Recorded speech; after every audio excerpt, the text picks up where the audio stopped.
Hey everybody, it's Jason with Parallel Reality coming back with you today with an article from Townhall.com. This is dated August 28th, and it says, which Democrat will merge into the 2028 Sane lane? And I'm going to guess it's probably none, but let's go ahead and see what we have here. It says, excuse me, so supposedly the tiresome comedy stylings of Gavin Newsom, he's the equivalent of a Wednesday night prop comic opener down at the Gooberville Giggle Works. I've been there. No, I'm kidding. It says, have thrust him into the forefront of the Democrat race for the 2028 nomination.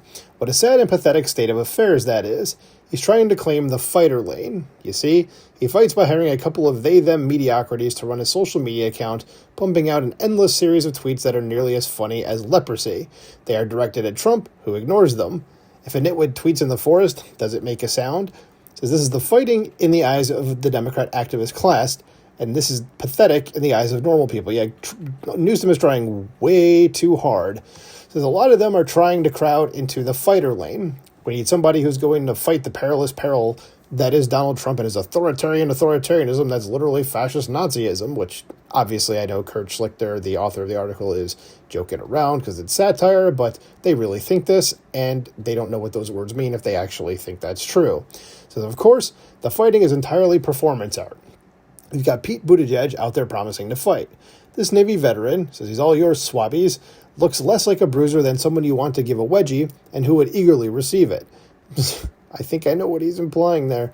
This Illinois governor / behemoth J.B. Pritzker seeks to waddle into the fighter lane too, though if he does, he's going to have to wear a sign on his back reading wide load. Well, he does have weight on his potential opponents. He outweighs all of them put together. Jesus. So, but the dude's not going to have to have endurance for the long haul. He breaks a sweat resting. I didn't think we were going like that hard at people, but okay then.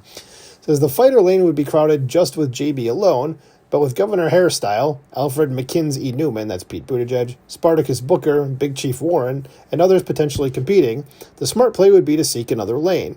Call it the sane lane. That's the lane where the candidate embraces normality and lets the lunatics tear each other apart over their total dedication to the left-wing insanity and hatred of Trump. What does the sane lane look like? Well, it looks a lot like the way we ended up with Bill Clinton.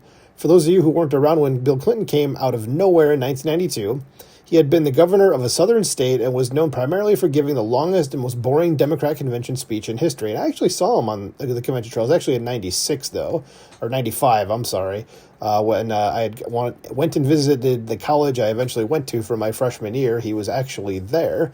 So that was interesting. It says he did it by despite having a libido limited only by the angle of his Peyronie's disease. What is Peyronie's disease? Even if he's joking, what is that? I've never heard that before. As he did it because he had some charisma, and he took the radical position that crime is bad and people should work instead of getting welfare. Yeah, I know that's for the extremists these days, or people that think that, right? It says, yes, at the time, most Democrats were saying the same kind of thing that the Democrats are now saying about crime and people working instead of being on welfare. They were for crime and against people working instead of being on welfare. But Bill Clinton understood that normal Americans did not see things that way. He was liberal on everything else, probably driven harder to the left by that hideous shrew of a wife. God, who could you be referring to, Kurt? To the lesser extent that he ever interacted with her after allegedly implanting Chelsea. But the fact that he was willing to put criminals in jail and to make welfare cheats work had the effect of making it safe for normal people to consider him. The fact that he had personally helped, too.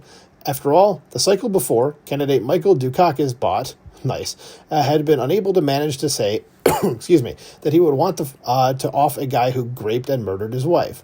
You know, if you can't take the position that you'd want to waste a guy who did your spouse, you're certainly not going to protect the rest of us. So Bill Clinton won by merging into the sane lane. But who's going to do it this time? The sane lane is wide open, just waiting for somebody normal to come along. Now, it's not only going to be crime and welfare where the Democrat choosing to race down the sane lane is going to have to be a heretic. No, the Democrats have managed to embrace a much wider variety of bizarre social pathologies that normal people totally reject than they espoused back in 1992, and they were pretty sick weirdos then. Today, the Democrats as a whole are on the 20% side of 80% issues like mutilating kids to conform to their Munchausen mommy's delusions, allowing perverted dudes in locker rooms and on playing fields with girls, open borders, urban chaos, and DEI, to name a few. And it's not just pure policy positions. It's, if not charisma, at least being a repellent weirdo. Bill Clinton seemed pleasant, perhaps a bit of a rascal. He did not give the impression that he hated working-class people. Instead, he gave the impression that he understood and appreciated them. That's hard to grasp for the typical smug blue bubble professional managerial class Democrat whose closest brush with people who work for a living is asking his illegal alien nanny to make sure that Caden's, with a K of course, steel-cut oats are gluten-free. Says there are some other candidates who might try the sane lane. Gretchen Whitmer is one, and there's a tweet there, or a tweet address there, an X address, I should say. Sure, Michigan sends out most deaf Stepford wife vibes, but she knows her state and understands that she needs the votes of people who used to be Dems but voted for Trump. Still, it'll be hard for her to distance herself from the obsessions of her suburban Chardonnay lady demo, assuming she tries to. He says, I recently wrote about Ro Khanna, the Silicon Valley congressman who makes an effort not to come across as hating the normies. Ro Khanna's all right. Says that's his selling point, and it's a big one. But lately, he signed on to every leftist shibboleth that's undulating out there in the ether. One of the things you've got to do if you're going to be in the same lane is have a Sister Soldier moment. She was the third-tier rapper who wondered aloud why we didn't have a Kill Whitey week back in 1992. Today, it's pretty much a plank of the Democrat platform. No one in the fighter lane would ever stand up and say, no, I don't think you ought to murder white people. You shouldn't murder anybody. Says Trump would be against murdering white people, so most of them would have to be for it. But Bill Clinton said it, and that put him on the map. He went against the hard left of his party, solidifying the feeling of security normies had voting for him. Says I expect Ro Khanna would concede that no, you shouldn't murder white people, and since he's a smart guy, he wouldn't add a bunch of qualifiers to that like most of the other Democrat dummies would. Says, but that's all you're getting out of him. He doesn't seem to hate MAGA folks. Everything else on the Democratic agenda he's on board for, from DEI to taxing you into the poorhouse, kind of makes a very good first impression. I find him likable and intelligent. I would agree with that assessment myself. But it's the second impression that's going to be a problem when he has to start explaining why he thinks some men menstruate, especially since he's obviously too smart to believe that nonsense. It says Rahm Emanuel's another Democrat who can conceivably try out a test ride in the sane lane. He's recently been on with Hugh Hewitt and Megyn Kelly, and he tries to come across as reasonable. He agrees that boys should not play in girls' sports and concedes that this is going to put a target on his back from his left. Well, that's as far as he goes. When you start pushing him on whether he thinks children should be castrated to conform to delusions of being the other gender, he'll pivot to tell you the real problem is that we don't give enough money to public school teachers. It's going to be hard driving in the sane lane if your parties and forces require you to embrace insanity. But what if there was a sane Democrat candidate, one who could pass it as normal, one who could forthrightly say that crime is bad, that we shouldn't discriminate against anybody based on immutable characteristics, and that the trans stuff has gone from treating weird people with respect to putting them on a pedestal at the expense of everyone else. One who would say, Trump is right not to want black and other people to get murdered in our blue cities. What if you had a Democrat who just wanted things to be normal, which is what Joe Biden said he wanted but didn't deliver? Though in his defense, he was a human eggplant who was too senile to form a coherent sentence, and we've all seen examples of that. What if this hypothetical candidate came out and said that he opposes Trump, but he doesn't think Trump is Hitler, and he doesn't think Trump supporters are Nazis? Yeah, I know, it's crazy. Says that's one heck of a needle to thread, adhering to Democrat ideology at some level while repudiating enough of it to win normies without alienating the blue hair brigades. The Democrats are coming off the 2024 defeat that they still don't understand. They think it's because Kamala was a drunken midwit trollop, which is true, but not the reason she lost.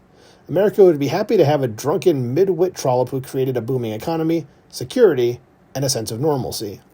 Kamala lost because a majority of Americans despise the kind of cultural, economic, and political nonsense the Democrat Party stands for. But the Democrats are stuck in a Seymour Skinner death spiral. No, it's the voters who are wrong. If you don't know who Seymour Skinner is, go look it up. Simpsons character, and go look up the meme. That's it's the children who are wrong, if you don't know it. Because this means the Democrats are going to think that the answer is to go harder left, and you find that in the fighter lane, not the sane lane. What needs to happen is what happened in 1972 and 1984, elections following the loss of an alleged moderate. They need to get beaten so badly that their desire to win overcomes their desire to please the left. And for that reason, in 2028, the sane lane is probably going to dead end.